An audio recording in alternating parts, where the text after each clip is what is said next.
Okay, I don't know if I have any energy to make a video, to be honest, but I feel like trying because there's a lot of thoughts bubbling away in my head that I'm interested in.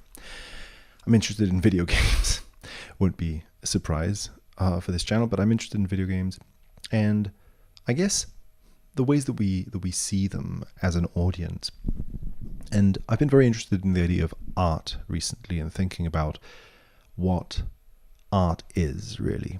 And, in relation to video games, but I suppose the connection to video games may appear a little further on because I feel like talking about art in general, perhaps. I've been thinking a lot about art because I think that there is something about art that has to do with beauty.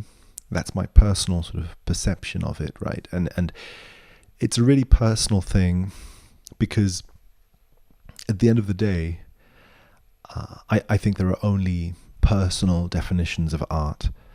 I think that's almost crucial to the issue of what art is.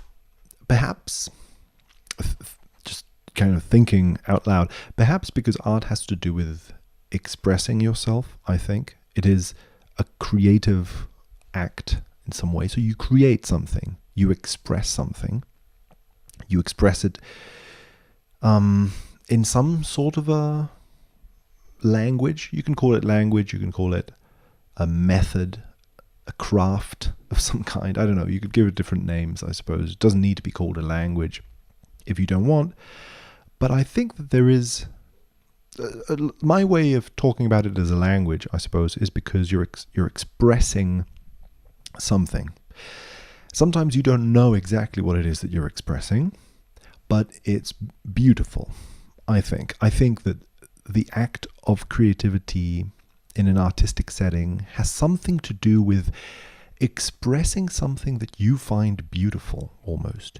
You're either expressing something about the world that you find beautiful, although I'm already talking too much, right? Because I don't think you know exactly what it is that you're expressing with art. You just express something and then you judge it. And David Bowie in an interview said how, I may have already spoken about this, but it keeps impressing me. David Bowie said that when he was painting, if I remember correctly, he said that he would, choose the painting that he had painted after painting it, right? You paint a painting and then you sort of decide, is it a correct kind of painting? Did it work? Right? And I take him to mean that there is an act of judgment at the end of an artistic process that has to do with judging whether what you have made, whether you find it beautiful, whether you think that it's beautiful. And kind of, that's something that, what I found interesting about David Bowie's example is that he sort of separated, I think, by what he was saying, he separated the act of creation with the act of deciding or judging whether it's art. As if to say that really, when you're creating, very often you just create. You don't know exactly what it is that you're making, right? Or that you're expressing. And then you kind of decide, was that okay? Did that work? Was that a correct thing to have expressed, so to speak? Yeah, I don't know.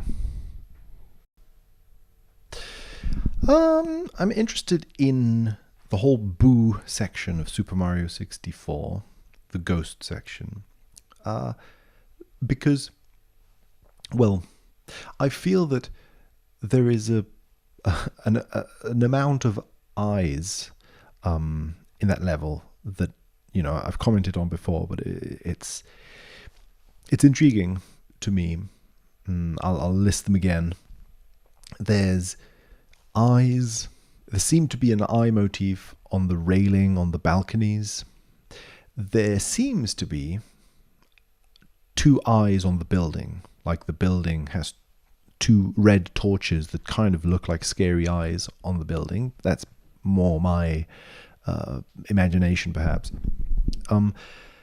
And of course, there are big eyeballs spinning around. Those eyeballs appear on different levels, so you could say they don't really belong here. But you could maybe argue that this is the first level where those eyes appear, because you later see them in other places, like the Lethal Lava Land, but you don't access that till later, strictly speaking. You could if you obtained a lot of stars, I suppose, but we're on the main ground floor. And then added on to all this, there is just the issue of vision related to the ghosts themselves, because the ghosts appear and disappear depending on whether you look at them.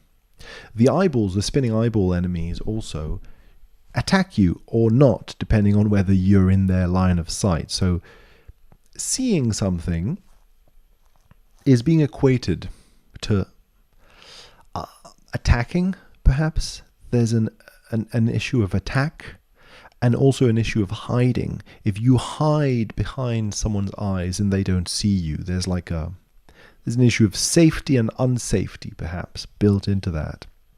And vision, therefore, something slightly scary.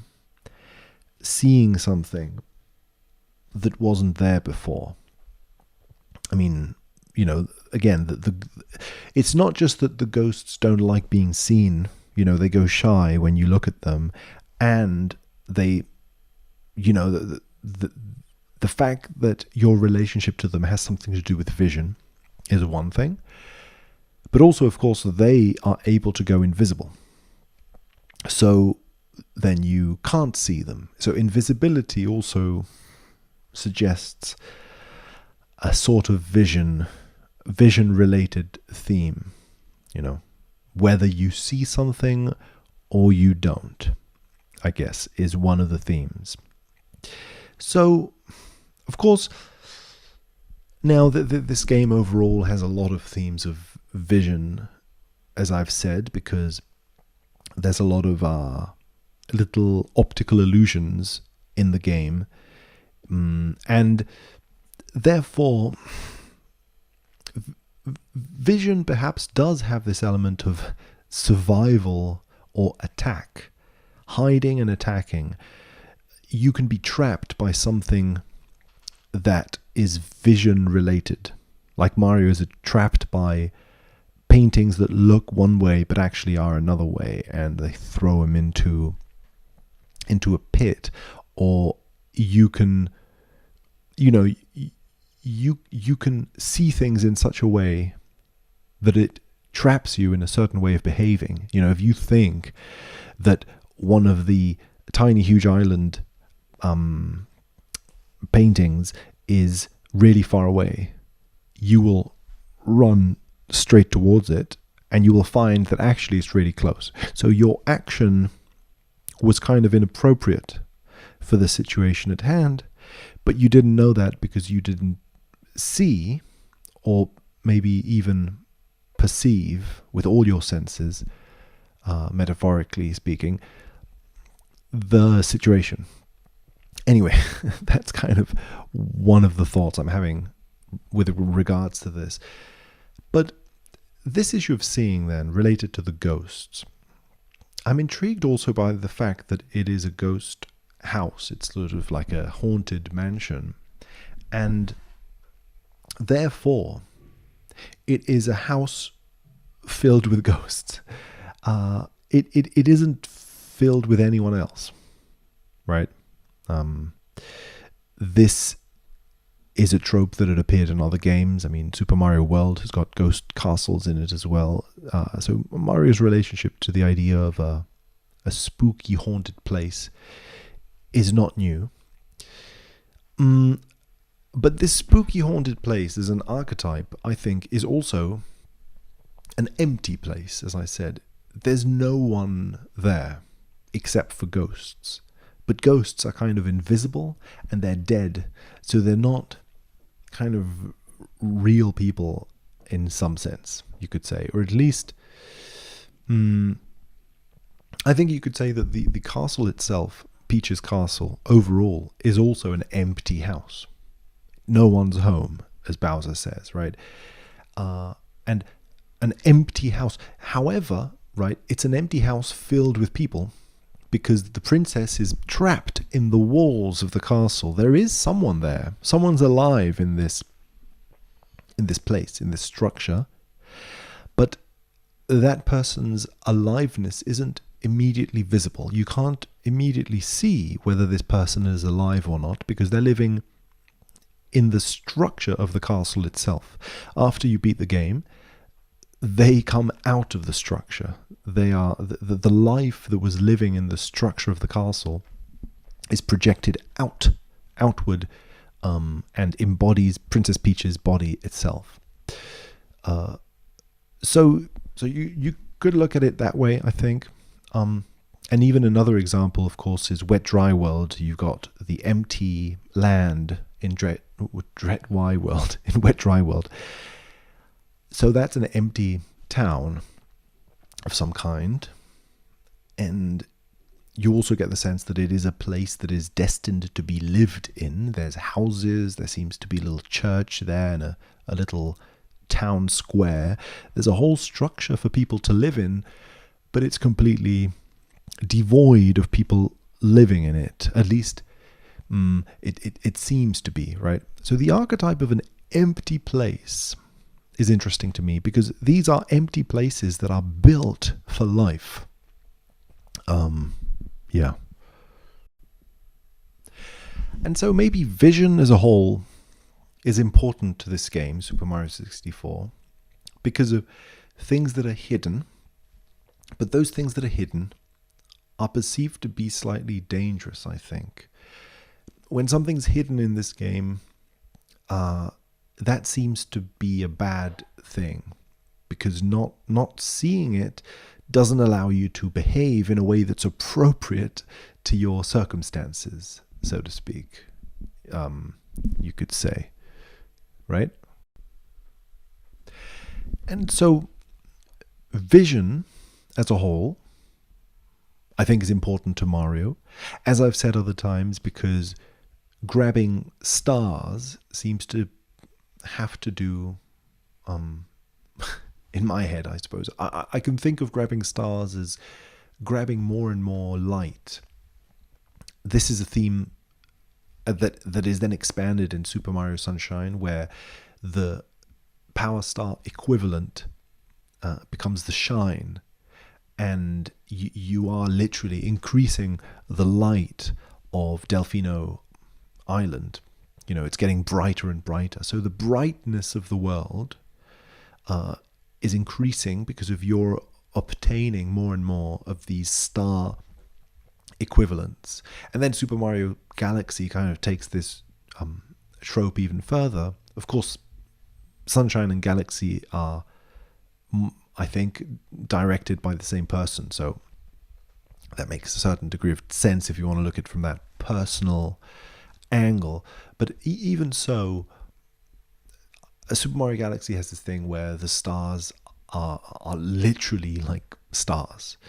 It's no longer a symbolic star, it's a literal ball of fire in the sky. And the ball of fire also gets bigger and bigger. So in Mario 64, I think we're still dealing with stars at a symbolic level, the kind of star that you see on a card. You know, you could have a four-leaved clover or a star or whatever. But there is still, I think, this idea of vision, and vision as a goal, as the goal of the game, you could say. Even Mario climbing up the castle, you know. Mario climbing up the castle attains to greater and greater heights from which you can see more clearly. This is really like an invention that I'm just making right now, because I haven't thought of this a lot, but I think that maybe you could look at the game that way. You climb up a lot of mountains, and mountains are places where you would tend to build a fortress because you've got good visibility. From the top of a mountain, you can see things. From the top of a tall tower, a king can observe the terrain. And, King Bobom stands at the top of the mountain. The top of the mountain, King Womp stands at the top of the fortress.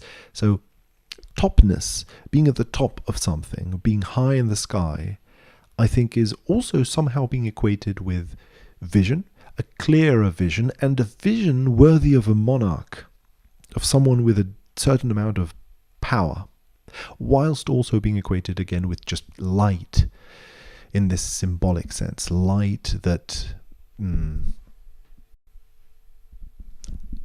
light in the sense of vision, vision providing substance.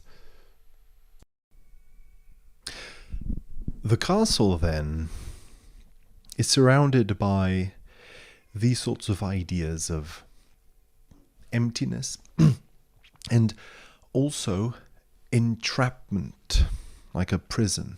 Because the prison that the princess is imprisoned in the walls of the castle, and the booze haunt building is trapped literally inside what seems like a bird cage. So it's a bird cage. It's a cage for trapping or keeping birds trapped. So there's a feeling that the building itself, it doesn't just host the dead and ghosts. It is a trap in some way. Maybe we could wonder what that means. Does it trap the ghosts in it? It acts as some sort of a trap that prevents things from coming out of it, maybe. Maybe even going in. I don't know. There's some sort of lock, a seal between worlds, you could say. So the issue seems to be a house filled with stuff that's invisible. The house itself is some sort of a prison, perhaps. And there's this issue of prisonhood, being trapped in a place. And this connecting with a certain theme of visibility, as I said, vision. The paintings take you to the worlds you're going to. These worlds are, there are trapped armies in there. I think the Bowser tells us that his armies are kind of hiding in those paintings and are... At least how I interpret the manual, I think, is that the Bowser's armies could come out of those paintings at any moment and overrun the world. That's a subtle point, because it might be a localization issue. That might be how the manual's translated. But let's focus maybe on what's happening in the game. Bowser is preparing some sort of army of enemies, or has prepared an army of enemies that's inside the paintings. So these paintings are filled with evil, with these evil enemies. And you wouldn't necessarily see that from the outside. And yet a painting is a thing you look at. So a painting, the game is already filled with the theme of looking, because you look at a painting. A painting is something you look at, you hang it on a wall, and you look at it. It's a beautiful painting. It has to do with vision and with looking, with visual art. So visual art that contains evil within it. You could even say it just contains more than appears to the eye. So there is, that could be interpreted as a theme of invisibility. There's something invisible that's not really visible when you look at the painting at first, but you discover that inside the painting, even though you couldn't see it at first, there is a huge world living inside of there, so to speak. So, what is this? What's this theme? a place that contains a bigger place inside of it. There's a place, and then inside of it there's something that couldn't really be seen at first.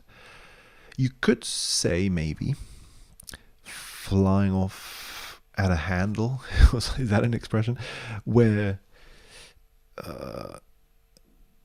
no, I think that means anger, right? It doesn't matter. You could say that the painting seems uninhabited at first. It seems like no one is in the painting. There's nothing in the painting. It's empty, so to speak. There appears to be, however, when you look inside of it, something. There is something inside of the painting. So empty things that appear to be full, at first glance you don't see it, but then you see that there is something in them. This change of perspective, like a perspective shift, reveals that something inside of that painting that you hadn't seen before. So I wonder also if there is a theme to this whole thing with the ghosts and evil, so to speak, that evil doesn't want to be seen, but it can be seen. The way evil operates in this game, then, I think, is something that's hidden somewhere. You can't quite see it, but you do access it. See, what's interesting, I guess, is the thought I hadn't finished before, is that the painting seems to be alive. It's a living world, bubbling with life, teeming with life. But it doesn't look like it from the outside. So the issue of inanimate objects becoming alive may be a theme as well. An inanimate object that seems to have great amounts of life within it. I think that's a big issue in this game. And yeah. So I think maybe another thing that's on my mind is the issue of social status, because we have a king. A king sits at the top of a building, a monarch, and the sitting on top of the building, I think, is interesting because it allows them a certain strange connection with the light and the heavens, right? I think that you could say maybe that in this game, the fact that you are, in the fairy tale kind of way, getting closer and closer to the monarch in a process of ascent kind of equates the king or the queen with the heights in a strange way. And the heights with the light, because the light of the stars is shining up above. As I've said other times, as you climb the castle, it seems as if the walls of the castle equate with higher and higher zones of the sky, right? The first floor has got this sort of ground level sort of sky, and and shows just clouds and stuff like that, no stars. As you go onto the second floor, there are, I think, right, the second floor is just sky. So you've gotten far away from the mountains, which were visible down below. And then when you climb a little bit more of stairs, right, to that little sort of second floor and a half section, finally the sky is filled with stars painted onto the walls. So they equate climbing up with ascending up higher and higher levels of the sky. And okay. So how could we close this chapter? What I'm trying to say. There is a theme of wealth then, I think, in the Mario games, collecting coins, and there's this theme of princesses, kings, and obtaining to high levels of society, climbing up to high levels of society, or meeting kings and queens, getting married with kings and queens, or becoming the spot of a king or a queen, beating a king, right? In the case of this game, be it King Bob-omb, King Womp, or whatever, and therefore kind of proving that you take that king's spot in a certain way, that you have defeated that king.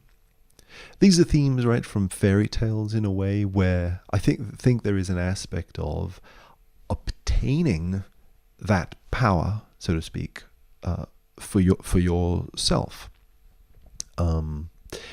And the power stars, the game is filled with this light that you're trying to obtain as well. So another thing that Mario is trying to obtain, that you are trying to obtain as the player, is power stars, light. And this light is hidden inside of these painting worlds, so to speak.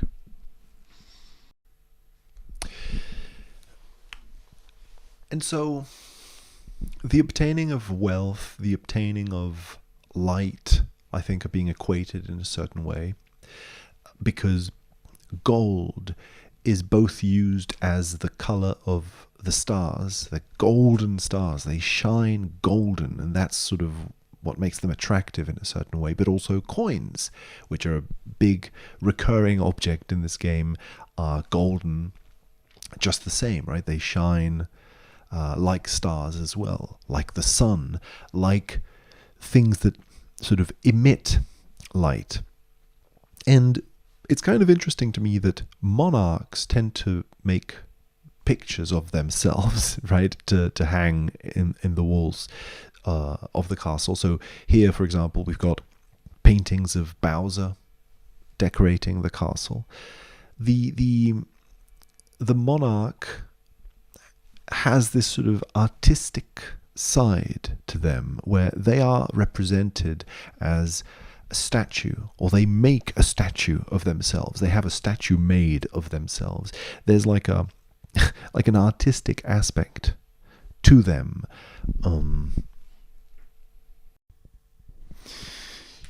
How to finish this then? This issue of wealth gives material security. You wonder, why does Bowser want that spot at the top of the castle? In a fairy tale, usually it's because you want to be the king of the whole kingdom. There's a desire for power, right? And this power is linked to wealth, to material wealth, because it is material power that is wanted. Being able to sort of modify the material world in some way that meets your desires, let's say. And so Peach is at that position. Okay, yeah, I was talking about how it also seems like there is an echo in this game of portraits of kings. A king making a portrait, sort of ordering one or something of themselves, where you, the king, are represented artistically, or the monarch is represented artistically. You become a statue, a painting. You become an artistic object, so to speak, And in a game where Mario's entering into art all the time, he's entering into paintings, I find it interesting how there may be an equation, perhaps, between, let's say, aristocracy, kings, high levels of wealth, and therefore high levels of material satisfaction or fulfillment, with art in some way. But of course, art, as I said at the beginning of the video, I think if I included that section, which I hope, because I'll talk about it now, art is, I think, an expression of something. So you're entering into a painting might also have the meaning of listening to something that the painting is telling you, observing the language of the painting of art and having it speak to you in some way.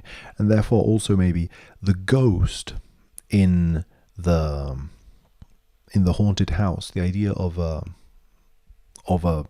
an object that has some sort of a spirit inside of it might maybe also relate to art and its capacity to speak to you as if there's something that is alive inside of it with which you're having a dialogue with language, right? Language is being used in communicating something with visuals, with any medium substance, so to speak.